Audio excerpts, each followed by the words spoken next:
اچھا، اسی طرح اگلی روایت آپ دیکھیں، یہ بھی امام بخاری بھی لے کر آئے ہیں، اس روایت کو امام مسلم بھی لے کر آئے ہیں، اور یہ اکثر واقعہ آپ نے سنا بھی ہوگا، اور واقعہ میں پہلے پڑھ دیتا ہوں، پھر ہم دیکھتے ہیں اس حدیث کے متن کے اوپر ہمارے علماء نے کتنا کلام کیا ہے، اور وہ کون کون سے علماء ہیں کہ جنہوں نے اس پر استشکال وارد کی ہیں، اس کے متن پہ اعتراضات وارد کی ہیں، کچھ تعویلیں کی ہیں، اور بعض علماء نے ٹھیک تعویل نہیں کی، اس کی تعویل کو بھی رد کیا گیا، اور ایٹ دا اینڈ نتیجہ یہ نکلا کہ یہ روایت چاہے امام بخاری لے کر آ گئے، امام مسلم لے کر آ گئے، لیکن یہ اسرائیلی باتیں تھیں، مڑ مڑا کے گھوم گھما کے صحیح سند کا جامہ پہن کے ہماری کتابوں میں آ گئی۔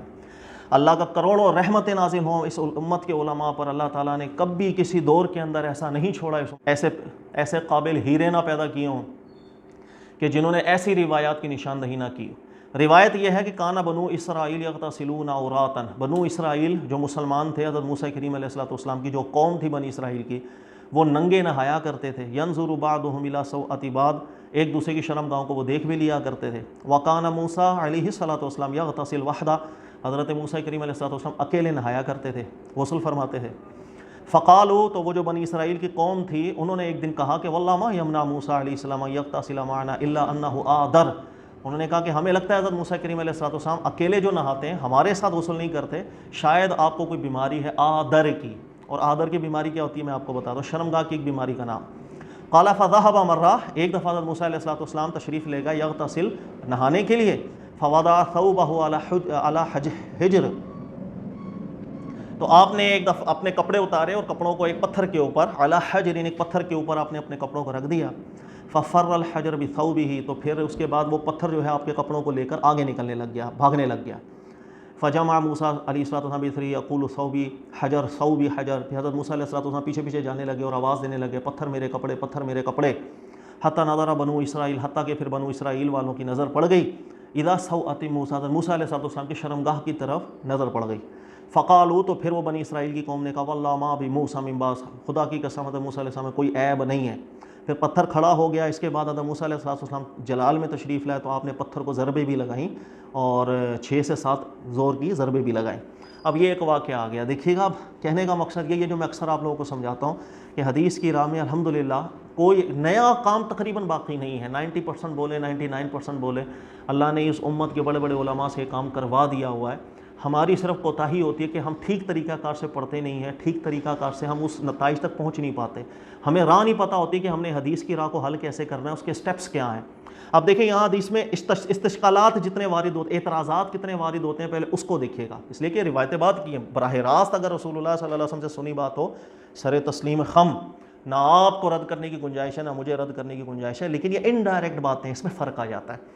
اب مسئلہ یہ ہے کہ پہلا اعتراض اس روایت کے اندر کیا ہوتا ہے، پہلا اعتراض یہ ہوتا ہے کہ بنی اسرائیل کے مومنین حضرت موسیٰ علیہ الصلوۃ والسلام کے ساتھ جو قوم تھی وہ ننگے نہ آیا کرتے تھے اور ایک دوسرے کی شرمگاہوں کو دیکھ بھی لیا کرتے تھے۔ سب سے بڑا اعتراض ابتدا کے اندر ہی وارد ہو جایا کرتا ہے کہ وہ ننگے نہاتے کیسے تھے، وہ مومنین تھے، بنی اسرائیل کے مومنین کے اس قصے کے اندر بات چل رہی ہے، وہ ننگے کیسے نہاتے تھے، کیا ان کی شریعت میں ننگا نہانا جائز تھا، ایک دوسرے کی شرمگاہوں کو دیکھنا جائز تھا؟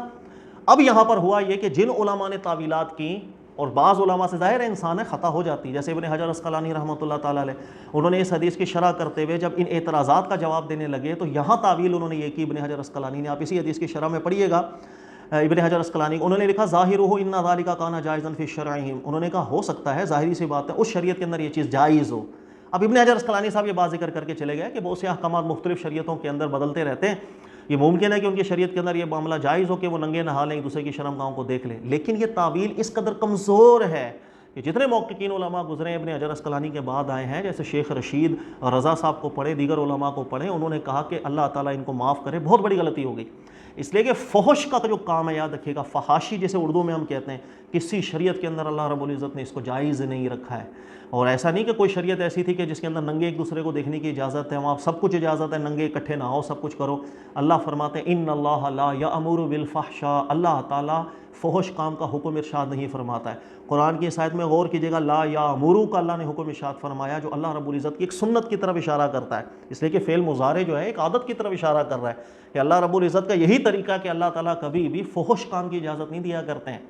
لہٰذا یہ تعویل اس جملے کے اندر کر دی جائے کہ اس شریعت کے اندر یہ جائز تھا کہ ایک دوسرے کی شرمگاہوں کو دیکھ لیا جائے اور ایک دوسرے ننگے نہائے جائے، کہا کہ یہ تعویل جو ابن حجر عسقلانی نے کی نہایت درجے کی کمزور ہے۔ یہ پہلا اعتراض ہے جس کا جواب کوئی نہیں ملتا۔ حق یہ ہے کہ فحاشی ہر امت کے اندر حرام ہوئی ہے، فحش کام کا اللہ تعالیٰ نے کبھی حکم ارشاد نہیں فرمایا، اللہ کی شایان شان ہی نہیں ہے کہ اللہ تعالیٰ فحش کام کا حکم ارشاد فرمائے۔ پھر اس کے بعد اعتراض کیا ہوتا ہے؟ وہ یہ ہوتا ہے حضرت موسیٰ کریم علیہ السلام نہا رہے ہیں، اور اعتراض کرنے والوں نے اعتراض کیا کہ حضرت موسیٰ علیہ السلام کو آدر کی بیماری ہے۔ اب اس کے اوپر آپ شیخ رشید رضا صاحب کو اگر مکمل مطالعہ کر لیں، انہوں نے ذکر کیا اور نہایت نفیس کلام کیا۔ انہوں نے کہا کہ آدر کی کوئی بیماری کوئی ایسی بیماری ہے ہی نہیں ہے کہ جس کی بنیاد پر اعتراض کیا جائے۔ بھائی آدر کی بیماری کیا ہے؟ شرم گاہ کے اندر انسان کو کوئی ایسی بیماری لاحق ہو جائے کہ جس کے اندر اس کے طول میں اضافہ ہو جائے، یا خصیتین کے طول میں اضافہ ہو جائے، یا دیگر ایسی کوئی بیماری یہ نہیں ہے کہ جس بیماری کی وجہ سے کوئی اعتراض پیدا ہو رہا ہو۔ انہوں نے کہا یہ سمجھ میں سے باہر بات آ رہی ہے کہ یہ کیا ہے۔ نمبر دو، اگر کوئی شرمگاہ کا معاملہ ہو بھی، اللہ کے نبیوں کی اللہ تعالیٰ نے ازواج رکھی ہے، اور بہت سے معاملہ جیسے رسول اللہ صلی اللہ علیہ وسلم کے گھریلو زندگی کے حوالے سے آپ کی ازواج بعد میں لوگوں کو بیان کر دیا کرتی تھی،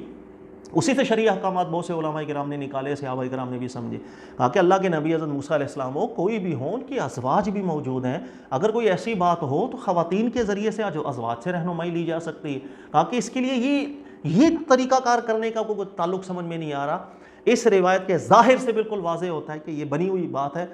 اسرائیلی باتیں ہیں، انہوں نے گھما پھرا کے اس واقعے کو کیا سے کیا رنگ دے دیا۔ پھر آگے ذکر ہے کہ پتھر پر کپڑے رکھے حضرت موسیٰ کریم علیہ السلام نے، پھر پتھر آگے کھسکنا شروع ہو گیا، اور حضرت موسیٰ علیہ السلام پیچھے ننگے برہنہ، پیچھے آپ بھاگنا شروع ہو گئے اس پتھر پہ آواز لگاتے ہوئے، پتھر میرے کپڑے، پتھر میرے کپڑے۔ اس کے اوپر آپ پڑھیے گا شیخ رشید رضا صاحب کو نہایت نفیس کلام انہوں نے کیا ہے۔ انہوں نے کہا اللہ کے نبی کی شایان شان یہ بات ہی نہیں ہے، یہ بات ہے ہی نہیں، اس لیے کہ ہر عاقل اور بالغ شخص جانتا ہے اگر ہمارے ساتھ بھی یہ قصہ ایسا ہو جائے کہ ہم کسی جگہ پر پردہ بنا کے بیٹھے اور وہ پردہ گر جائے اور آگے آپ کو لوگ نظر آ رہے ہو، تو سب سے پہلا کام آپ اور میں کیا کریں گے؟ بھاگیں گے ننگے قوم کے سامنے، یا سب سے پہلا کام ہم یہ کریں گے کہ ہم اپنی ستر کو کسی طرح فوراً ڈھانپنے کی کوشش کریں گے کہ مجھے کوئی بھی چیز مل جائے کہ میں اپنی ستر کو ڈھانپوں، اگر کپڑے مس بھی ہو گئے ہیں تو میں لوگوں کے سامنے ننگا تو نہ ہو جاؤں۔ تو شیخ رشید رضا صاحب نے بھی اس روایت کے اوپر ذکر کیا، انہوں نے کہا اللہ کے نبی کی شایان شان یہ بات کیسے ہے کہ پتھر اگر آگے چلا بھی گیا تو حضرت موسیٰ کریم علیہ السلام برہنہ پیچھے چلتے چلے جا رہے ہیں کہ قوم دیکھی جا رہی ہے آپ کو برہنہ، تو یہ بات نازیبا۔ اسی طرح محدث ابن جوزی بہت بڑے محدث ہیں، ان کو بھی پڑھ لیجئے گا۔ محدث ابن جوزی کہتے ہیں یہاں پر آ کر کے اگر کوئی بھی بندہ جب اس حدیث کو روایت کر رہا ہو تو وہ کبھی بھی یہ بات نہ بولے حضرت موسیٰ علیہ السلام نعوذ باللہ برہنہ پتھر کے پیچھے بھاگے تھے۔ انہوں نے کہا بلکہ یحتمل ان یکون کان علیہ میزر، انہوں نے کہا کہ ہمیں یہ بولنا پڑے گا کہ آپ نے کوئی تہمت وغیرہ باندھا ہوگا۔ کہا کہ ایسا ہم نہیں کہہ سکتے، اللہ کے نبی کی شایان شان ہی بات نہیں بن رہی ہے کہ پتھر آگے جا رہا ہے اور آپ پیچھے برہنہ چلے آ رہے ہیں اور قوم دیکھی جا رہی ہے۔ انسان سب سے پہلے اپنے ستر کو ڈھانپتا ہے، کوئی چیز نہ ملے وہ بیٹھ جائے گا، اپنے آپ کو ڈھکے گا، شرم و حیا اس بات کا تقاضا کرتی ہے۔ تو یہ کئی اعتراضات اس کے اوپر تھے۔ اب ابن جوزی رحمۃ اللہ علیہ نے بھی بڑی اچھی بات کی، انہوں نے کہا کہ ہم کبھی بھی یہ جملہ آگے نہیں کرتے، یعنی یہ اس بات کو ہم ہمیشہ بیچ میں رکھیں گے۔ اگر اس حدیث کو کبھی روایت بھی کرنا ہے تو ہم کہیں گے تو موسیٰ علیہ السلام کو برہنہ پیچھے نہیں گئے، ازار ہوگا آپ کے اوپر، ہم ممکن ہے ازار گیلے پن کی وجہ سے، ٹھیک ہے، اگر ان لوگوں کی نظر ایسی پڑ گئی یہی بات کریں گے، ورنہ یہ جملہ بھی کوئی شایان شان اللہ کے نبی کے نہیں بنتا ہے۔ تو یہ ہے مختصر میں نے چند چیزیں بیان کی ہے۔ یاد رکھیے گا کہ ابن بطال، مالکی، یہ بھی ہیں جنہوں نے اس حدیث کی روایت پر اعتراض کیا۔ امام قرطبی رحمۃ اللہ تعالیٰ علیہ کو پڑھیں گے، بہت بڑے عالم دین ہیں اور کئی علماء نے انہیں مجتہد مطلق بھی قرار دیا، انہوں نے بھی اس حدیث کے متن کے اوپر اعتراض کیا۔ اس کے علاوہ محدث ابن جوزی نے بھی اس حدیث کے متن پر استشکالات وارد کیے اور تعویلات کی طرف وہ گئے ہیں، اور سب سے بڑھ کر شیخ رشید رضا صاحب محققین میں سے ہیں، اور انہوں نے بخاری مسلم کی کئی روایتوں کے متن کے اوپر کھول کر کے کلام کیا ہے، بات کی ہے جس کو آج تک کسی نے رد بھی نہیں کیا ہے۔ انہوں نے بھی بات کی ہے کہ یہ روایت ایسی نہیں ہے کہ جس کو قبول کیا جائے، اور سب سے بڑی دلیل اس روایت کے متن کے ٹھیک نہ ہونے کی، اسی بخاری اور مسلم کے اندر یہ واقعہ بیان کرنے کے بعد ذکر ہوا کہ قرآن کی آیت بھی اس لیے نازل ہوئی تھی، جس قرآن کی آیت میں ذکر ہے کہ بنی اسرائیل کی قوم نے حضرت موسیٰ علیہ السلام کو اذیت دی ہے، اسی اذیت کا ذکر ہے۔ حالانکہ اتنی یہ غلط بات ہے، محققین علماء واضح کر کے جا چکے ہیں، جس اذیت کا ذکر اللہ نے قرآن پاک میں کیا جو موسیٰ علیہ السلام کو ان کی قوم نے دیا تھا، وہ حضرت ہارون علیہ السلام کے قتل کی ایک تہمت تھی جو حضرت موسیٰ علیہ السلام پر لگانا شروع ہوئی، وہ آیت اس حوالے سے تھی، لیکن اس واقعے کے ساتھ قرآن کی اس آیت کو بھی جوڑ دیا گیا۔ نہایت قسم کی روایت بالکل ٹھیک نہیں ہے، اس کے متن پر شدید درجے کے اعتراضات ہیں، اور اس روایت کو محققین علماء کرام نے بالکل قبول نہیں کیا۔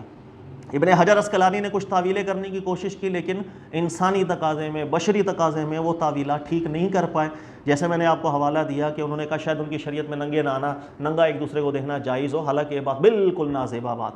اللہ تعالیٰ میں سمجھنے کی توفیق دے۔ جزاک اللہ خیر۔